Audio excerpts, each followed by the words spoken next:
ಎಷ್ಟೊತ್ತಾಯ್ತು ಬಂದು? ಇವಾಗ 5 ನಿಮಿಷ ಆಯ್ತು. ಹೌದಾ? ಸಾರಿ ರೀ, ನಾನು ಅಡುಗೆ ಮನೇಲಿ ಕೆಲಸ ಮಾಡ್ತಿದ್ದೆ, ನೀವು ಬಂದಿದ್ದು ಗಮನಿಸ್ಲೇ ಇಲ್ಲ. That's okay. ಮತ್ತೆ ಕೆಲಸ ಎಲ್ಲ ಹೇಗಿತ್ತು ಇವತ್ತು? ಕೆಲಸ ಮಾಮೂಲಿಯಾಗೇ ಇತ್ತು. ಏನಿವತ್ತು ಸ್ಪೆಷಲ್ ಆಗಿ ವಿಚಾರಿಸ್ತಾ ಇದ್ದೀರಾ? ರೀ, ನಾನು ನಿಮ್ಮ ಬಗ್ಗೆ ಇಷ್ಟೊಂದು ಕೇರ್ ತಗೊಳ್ತಾ ಇದ್ದೀನಿ, ನೀವು ಯಾಕೆ ಏನು ಅಂತ ಅನುಮಾನ ಪಡ್ತಿರಲ್ಲ. ಹೋಗ್ರಿ. ಅನುಮಾನ ಏನಿಲ್ಲ ಕಣೆ, ಸುಮ್ಮನೆ ಕ್ಯೂರಿಯಾಸಿಟಿ ಕೇಳಿದೆ ಅಷ್ಟೇ. ಬೇಜಾರಾಯ್ತಾ? ಖಂಡಿತ ಇಲ್ಲ. ನೀವು ನನ್ನ ಮೇಲೆ ಅನುಮಾನ ಪಟ್ರಿ ಅಂತ ನಿಮ್ಮ ಮೇಲಿರೋ ಪ್ರೀತಿ ಯಾವತ್ತಿಗೂ ಕಡಿಮೆ ಆಗಲ್ಲ ನನಗೆ.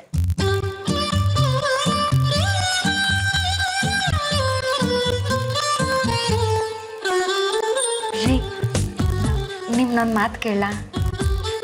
ಹೇಳು.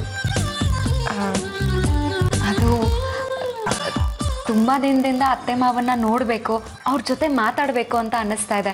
ನಾಳೆ ಕರ್ಕೊಂಡು ಹೋಗ್ತೀರಾ? ಏನು ಮಾತಾಡಬೇಕು? ರೀ, ಅತ್ತೆ ಮಾವ ತೋಟದ ಮನೆಗೆ ಹೋಗಿ ತುಂಬ ದಿನ ಆಯಿತು. ಪಾಪ ಅವರಲ್ಲಿ ಹೇಗಿದ್ದಾರೋ ಏನೋ. ಇಲ್ಲ ಆದರೆ ಅವ್ರನ್ನ ನೋಡ್ಕೊಳ್ಳೋದಕ್ಕೆ ನಾವೆಲ್ಲ ಇದ್ವಿ, ಆದರೆ ಅಲ್ಲಿ ಯಾರೂ ಇಲ್ಲ. ಅದಕ್ಕೆ ನಾವು ಹೋಗಿ ಅವ್ರನ್ನ ಮಾತಾಡಿಸ್ಕೊಂಡು ಬಂದರೆ ಅವ್ರ ಮನಸ್ಸಿಗೂ ಸ್ವಲ್ಪ ಸಮಾಧಾನ ಸಿಗುತ್ತಲ್ವಾ? ಪರವಾಗಿಲ್ವೇ? ಏನು ನಮ್ಮ ಅಪ್ಪ ಅಮ್ಮನ ಮೇಲೆ ಇಷ್ಟೊಂದು ಪ್ರೀತಿ ಹುಟ್ಬಿಟ್ಟಿದೆ. ಸರಿ ಕಣೆ, ನಾನು ಅಪ್ಪಾಜಿಗೆ ಈಗಲೇ ಫೋನ್ ಮಾಡಿ ಯಾವಾಗ ಬರಬೇಕು ಅಂತ ಕೇಳ್ಕೊತೀನಿ. ಬೇಡ ರೀ, ಹೇಳ್ದೆ ಹೋಗಿ ನಾವು ಅವ್ರಿಗೆ ಸರ್ಪ್ರೈಸ್ ಕೊಡೋಣ, ಆಗ ಅವ್ರಿಗೆ ಮತ್ತಷ್ಟು ಖುಷಿ ಆಗುತ್ತೆ. ಓಕೆ ಮೇಡಮ್, ನೀವು ಹೇಳ್ದಂಗೆ ಆಗಲಿ. ಸರಿ, ಹಾಗಾದ್ರೆ ಆಫೀಸ್ಗೆ ರಜಾ ಹಾಕಿ ನಾಳೆನೇ ಹೋಗಿ ಬರೋಣ. ನಾಳೆ ಅಂತೂ ಆಗೋದೇ ಇಲ್ಲ, ತುಂಬ ಇಂಪಾರ್ಟೆಂಟ್ ಮೀಟಿಂಗ್ ಇದೆ. ನಾಳೆ ಮುಗಿಸ್ಕೋತೀನಿ, ಬೇಕಾದ್ರೆ ನಾಡಿದ್ದು ಹೋಗೋಣ.